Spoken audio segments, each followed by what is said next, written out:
Hi, I'm David Lombardo for On Target Media Group, and we're here at Chicago's McCormick Place. Hi, I'm Gretchen Fritz. We're here covering the Department of Defense Warrior Games. Let's take a look at some of the organizations that are recruiting veterans today. Hi, we're here with Brad Hunter, who's an operations technician with Archer Daniel Midlands. Tell us a little bit about what Archer Daniel Midlands does. The company is a worldwide company, the largest agro-processing company in the world. We take grain from the basic step of receiving it, and then we transform it into more foods and drinks and fertilizers and more things that we do a lot of processing, and then we send stuff out and other people use our ingredients. So we just process grain into where it can be used for thousands of different items. And about how many employees do you have worldwide? I believe last time I saw it was around 30-some thousand employees worldwide. And so now ADM is actively looking for ex-military people, is that correct? Yes, we have a veterans engagement and transitioning resource group that's we're a part of. They've started in the last year or so, that veterans, their spouses, and family members can be a part of it. And it's just to kind of actively search out and try to resource veterans for the company, because we feel that hiring veterans, we owe it to veterans to be able to give them jobs. They're some of our most highly trained when they come in, and they're easily trainable, and they have the work ethics and stuff of the military that they've been involved in. And so ADM will actually do training. They don't actually have to have experience in a specific area? No, a lot of our jobs are you train on the job. You're hired and then you're trained, and then as you move to different jobs within the company, they continue to keep you trained. And they do training all the time to keep you up to date. And you're not just a U.S.-based company, you're an Illinois company, right? Yes. Our global headquarters is based in Chicago. Our North American headquarters is based in Decatur, Illinois. So, if I'm a veteran, how would I go about trying to apply? I believe you can look up www.adm.com, and then a lot of stuff leads you to where you need to go. It's great that companies like Archer Daniel Midlands come to events like this to recruit veterans. Next, Gretchen is going to interview Jessica Lopez of Up to Us Sports. Thanks, David. So, Jess, tell me, what does Up to You Sports do? Sure. So Up to Us Sports, we are a national nonprofit whose mission is to advance sports as the solution to the critical challenges our youth are facing. And we do that by identifying, placing, and training coaches in their communities to serve as mentors and helping kids build character and life skills and things like that. That's great. So tell me about Operation Coach. Sure. So one of our signature programs at Up to Us Sports is Up to Us Coach, where again we're placing coaches in their communities. And as part of Up to Us Coach, we have Operation Coach, where we're specifically bringing on veterans to serve their communities as mentors in parks and schools, community centers, sort of any organization that's using sport as a tool for youth development. And we've seen a lot of success because as a coach, we're really harnessing a lot of the skills that our veterans have: discipline, leadership, teamwork, and really giving them an opportunity to reconnect with their community. That's really interesting. So have you had a lot of success recruiting coaches at this event at the Warrior Games? Yeah, we've definitely gotten the word out, had a number of people who are interested or know others who are interested, and I think the great thing is that Operation Coach is across the country. So while I'm here managing the Chicago office, we've had people from Atlanta, from Oklahoma, from other states who are looking to get involved. Thank you so much for talking with us today. Yeah, of course. Thank you. Back to you.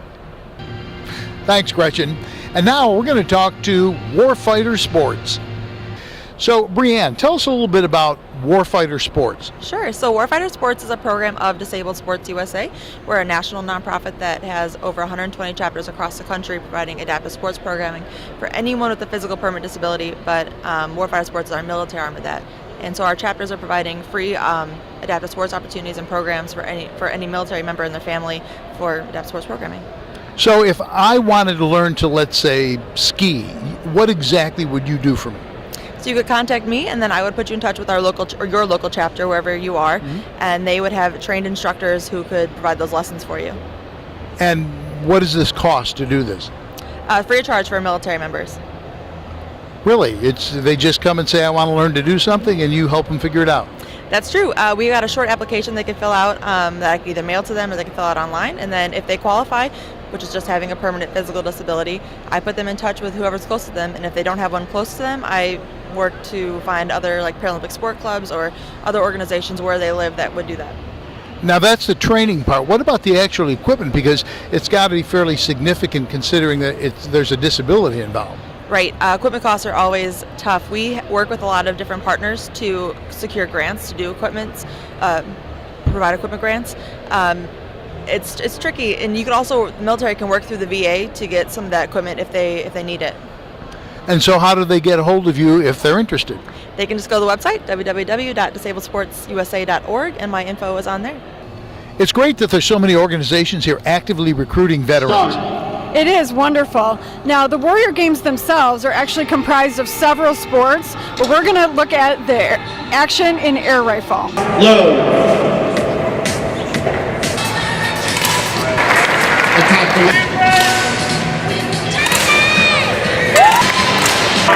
Go Navy! In the SH1 division.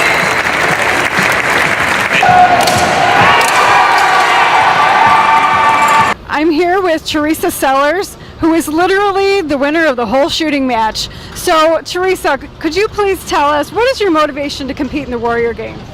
It's something that's just fun to do. It's you got beat these guys in the shooting competitions, because usually guys dominate, but not today. How do you feel about that, about men competing against women in this type of discipline? I'm okay with that. That's fine. That's fine. We'll dominate. So here are the winners of the shooting competition at the Warrior Games. There are 3 classifications for the competitors in air rifle. The open classification is for men and women who have minimal static balance issues, orthopedic injuries resulting in minimal physical impairments, or tremors that do not result in loss of strength. The SH1 classification is for men and women who have lower body impairments, such as spinal cord injuries, amputations, loss of strength or flexibility in the ankle, knee, or hip joints, or poor lower extremities coordination. The SH2 classification is for men and women who have upper body impairments causing the shooter to be unable to support the weight of the air rifles with their arms, therefore requiring a spring stand, such as amputations, spinal cord injuries affecting the use of upper extremities and torso, or loss of strength or flexibility in the wrist, elbow, or shoulder. In the 10-meter air rifle prone event, open class, the gold medal winner was veteran Petty Officer 2nd Class Raul Espino of the Navy. In the SH1 classification, the gold medal was won by Major Teresa Sellers of the Air Force. In the SH2 classification, the winner of the gold medal was veteran Petty Officer 2nd Class Joseph Engfer of the Navy. In the 10-meter air rifle standing event, open class, the gold medal winner was Sergeant Patrick Z. Haney of the Army. In the SH1 classification, the gold medal went to Major Teresa Sellers of the Air Force. In the SH2 classification, the winner of the gold medal was Lieutenant Ramesh Hattisingh of SOCOM. The air pistol finals were held Thursday night, with Sergeant Jacob H. Greenleaf of the Marine Corps taking gold in the open class, and Corporal Zachary Vinson of the Marine Corps winning gold in the SH1 class.